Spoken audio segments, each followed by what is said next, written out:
Boa tarde, amigas e amigos. Oração Ação é o nosso momento, é o nosso cantinho, é o nosso grupo de estudos. Adoro a ideia do grupo de estudos. Adoro a ideia da fé raciocinada. A fé como um dom divino é uma injustiça profunda, porque é um dom fundamental, é uma ferramenta fundamental e Deus teria privilegiados. Absurdo. E também a fé como dom divino é absurdo porque impede, bloqueia a conquista da fé. Ou se tem ou não se tem.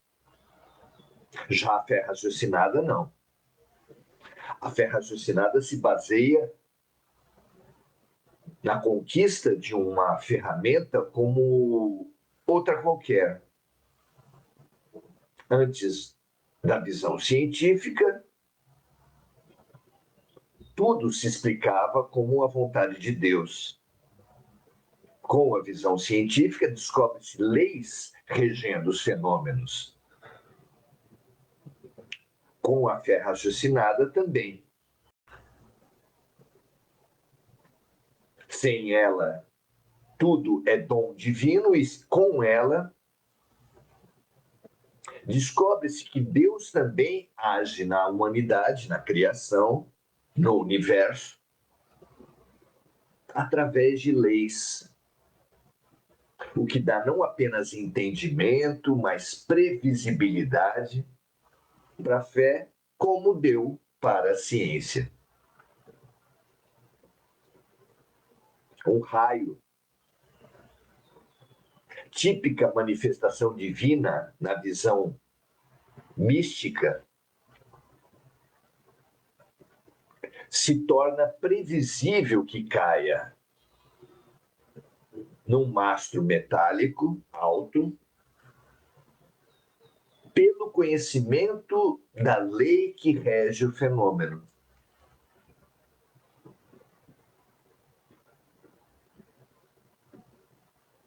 Da mesma forma, uma dor, uma doença congênita, um problema de nascença, torna-se previsível desde que consigamos ter acesso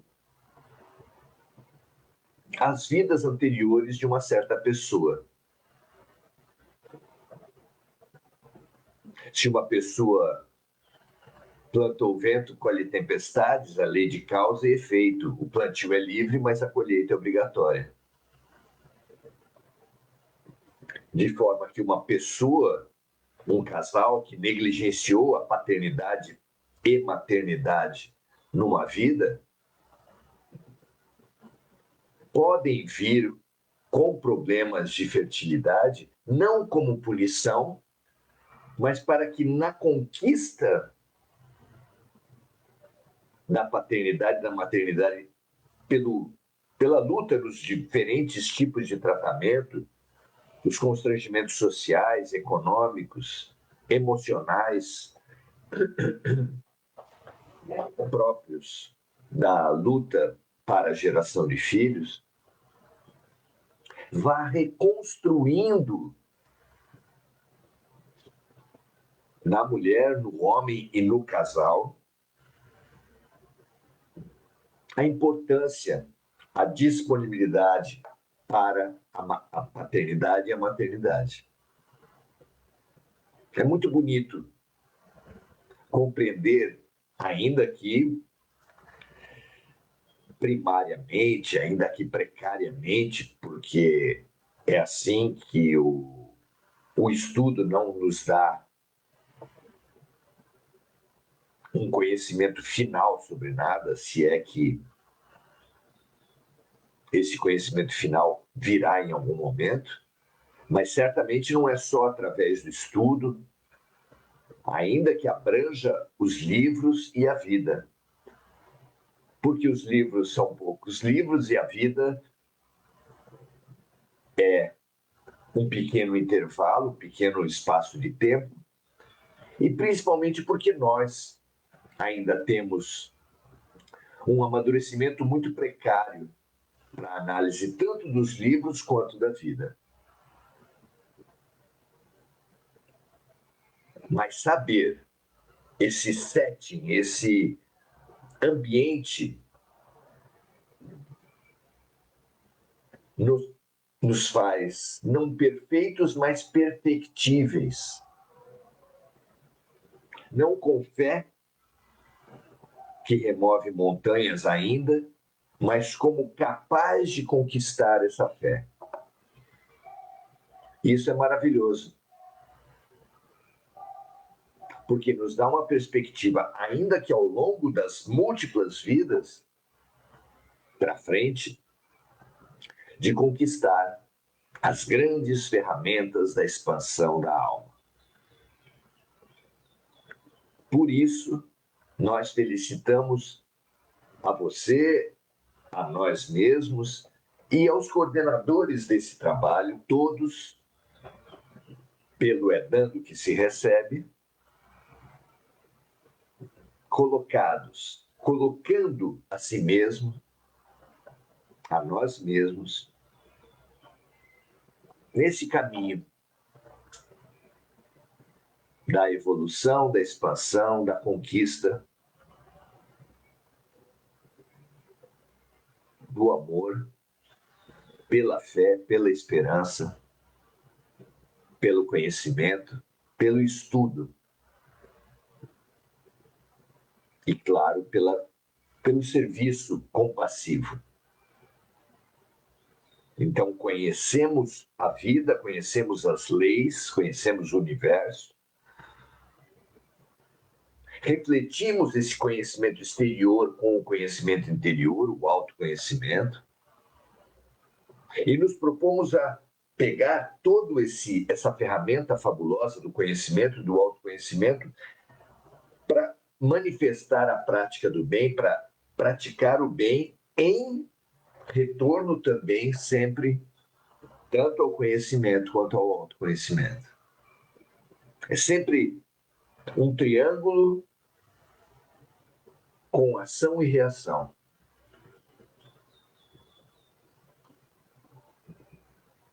Bases da nossa evolução. Veja se isso faz sentido para vocês, como faz para mim. Espero que isso possa ajudar-nos à compreensão das prioridades a serem nosso norte, nosso foco para essa evolução. 3. Conhecimento, autoconhecimento e prática do bem. Assim seja para vocês e para mim. Muito bem, vamos aqui, hoje, como nos últimos vários encontros, tomando o Consolador de Chico Xavier e Emmanuel, que revê, do ponto de vista espiritual, todo o conhecimento humano nas 3 vertentes em que ele se apresenta atualmente, ciência, filosofia e religião. Já passamos as perguntas, são 411 no total, as perguntas referentes à ciência no primeiro bloco, a filosofia no segundo bloco, estamos no terceiro bloco, onde estudamos as questões relativas à religião. Hoje, estamos na pergunta 295 e vamos estudar a Reforma Protestante, corrente muito forte, muito respeitável do cristianismo. Para entendermos o papel, a tarefa das religiões originárias da Reforma Protestante, precisamos entender o contexto. Até a Reforma Protestante, o papel Igreja Católica na Europa e, por expansão, no resto do mundo, era determinante, era quase que totalitário. E a Igreja Católica é fato histórico, merece realmente o estudo de todos os amigos e amigas, no seu projeto de poder sobre o mundo, particularmente sobre a Europa, Oceania, América, e em alguns trechos da África e da Ásia também, concentrava o saber, além do dinheiro e do poder político, de forma a concentrar o poder. A exegese, palavra que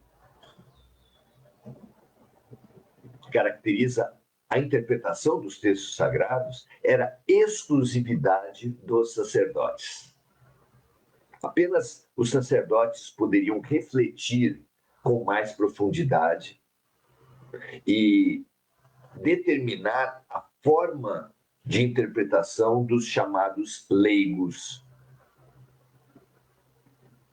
Essa era uma das pedras angulares do projeto de poder no eixo do conhecimento das Escrituras. Outra pedra angular era a própria língua que era utilizada nas missas, nas próprias Escrituras, já que durante muito tempo o latim, mesmo sendo uma língua que já não era língua pátria de nenhum país, o latim, que já era dado há muito tempo como língua morta, era a língua básica de todas as Bíblias, era a língua básica de todas as missas e também das doutrinas, das publicações, claro, da Igreja. Fazendo com que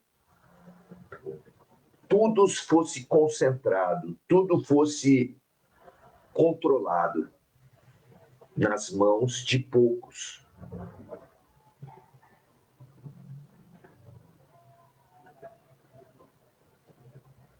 A reforma protestante veio nesse contexto, num contexto onde o controle econômico era escandaloso.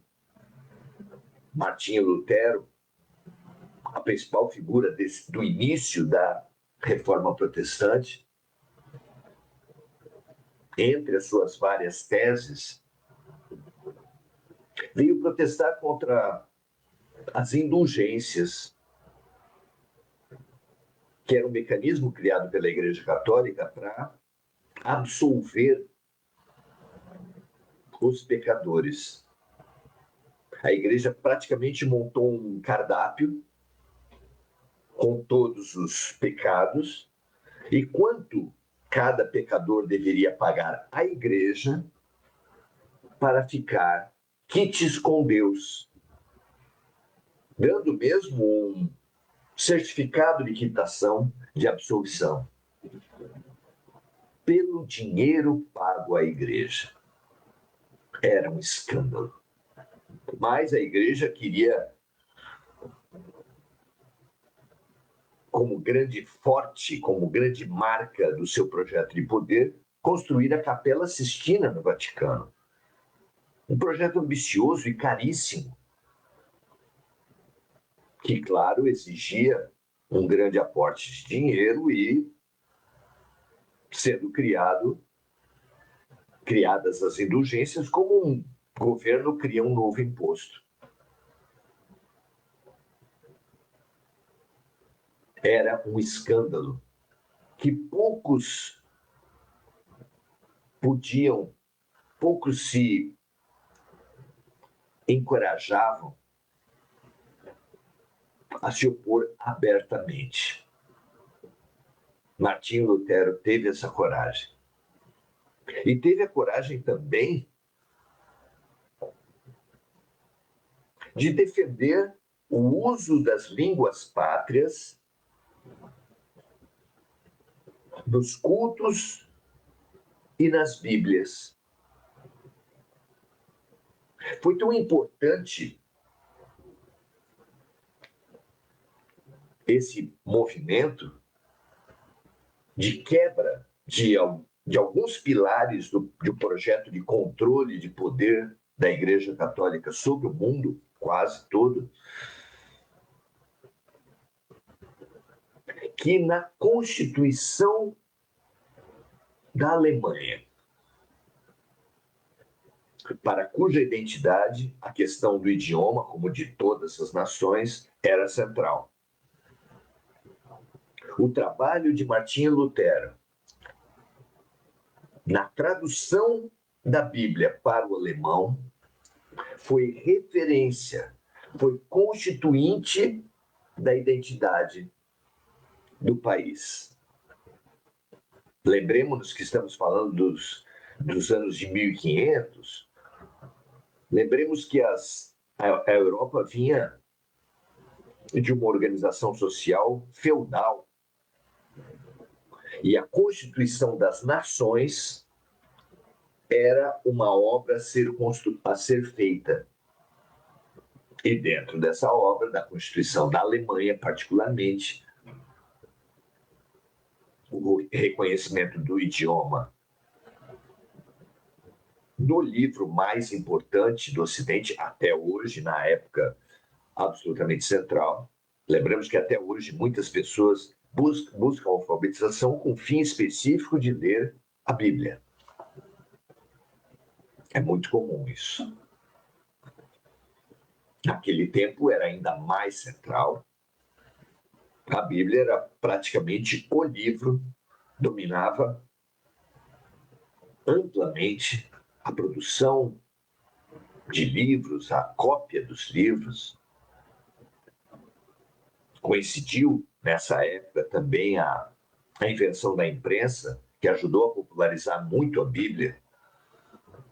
Um conjunto de tecnologias, de proposições políticas e teológicas extremamente importante para resgatar o cristianismo, que na época, como até hoje, mas na época era especialmente sufocado pelos projetos econômico, político, pelo projeto de poder da Igreja Católica. Esse é o contexto dentro do qual Martinho Lutero e as suas teses, entre as quais nós destacamos a denúncia do interesse econômico e o projeto político de controle sobre as Escrituras,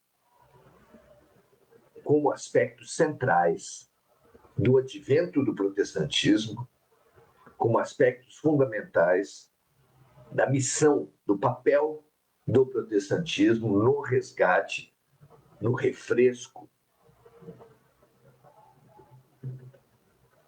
no arejamento do sufocante ambiente do cristianismo naquele tempo. Vai nesse sentido a resposta dada por Emmanuel. E qual é a pergunta? A pergunta número 295 leva-se à seguinte questão a Emmanuel. Se as seitas religiosas nascidas do cristianismo têm uma tarefa especializada, qual será a tarefa das correntes protestantes oriundas da Reforma? E a resposta de Emmanuel vem nos seguintes termos. A Reforma e os movimentos que se lhe seguiram vieram ao mundo com a missão especial de exumar a letra dos evangelhos, enterrada até então nos arquivos da intolerância clerical, nos seminários e nos conventos, a fim de que, depois de sua tarefa, pudesse o Consolador prometido pela voz do Espiritismo cristão ensinar aos homens o Espírito Divino de todas as lições de Jesus. A resposta de Emmanuel vem dentro da proposição cristã contida claramente nos evangelhos de que a letra mata e o espírito vivifica. Mas é claro colocar a importância central da letra, em primeiro lugar, porque a propagação das ideias cristãs dependia pelo menos 50% da letra. Porque as palavras de Jesus eram o meio de propagação das suas ideias. Pelo menos 50%. Os outros 50%, pelo menos também, eram o exemplo. As pessoas, os propagadores, porque reconhecemos as mesmas palavras na boca de uma pessoa hipócrita, restam esvaziadas, restam sem significado, e na boca de uma pessoa virtuosa,